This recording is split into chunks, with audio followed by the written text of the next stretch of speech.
So this riff is comprised of three parts: the bass line,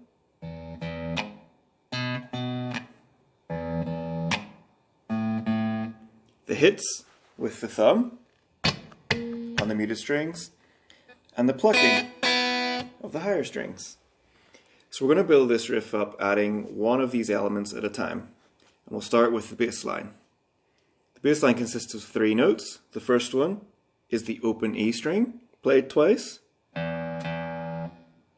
The second one is the second fret of the A string, played twice. Back to the open E, played twice. And then finishing with the open A, played twice. So all together the bass line is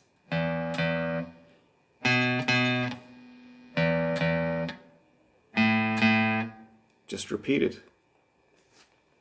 The second element we're going to add in is the hit with the thumb on the muted strings. And this comes after we play each group of two notes. So we play the open E twice, and then hit the muted strings with our thumb, like this. Then we play the second fret of the A string twice, and hit the muted strings with our thumb after. So far we've got. Then we play the open E twice again, and then a muted hit. And then the open A twice, and a muted hit. So now that we've added the muted hit between each group of two notes, we have this.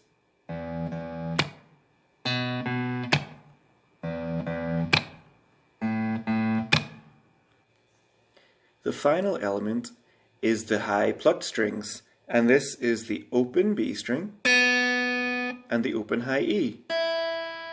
These are plucked simultaneously with your middle and ring fingers, like that.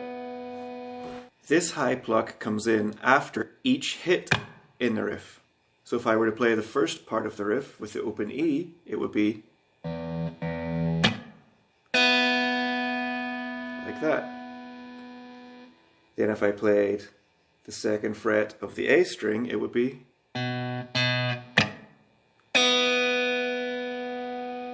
it's the same two high notes plucked every time.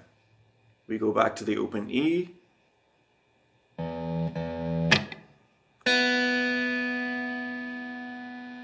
and finally to the open A.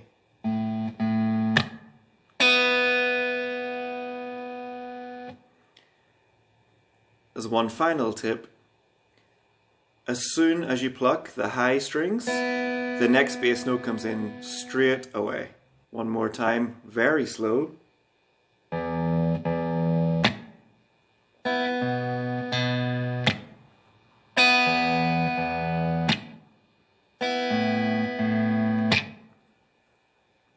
The hit and the high pluck strings remain the same every time, so as long as you're aware of where you are with your bass note, this one should come pretty quickly.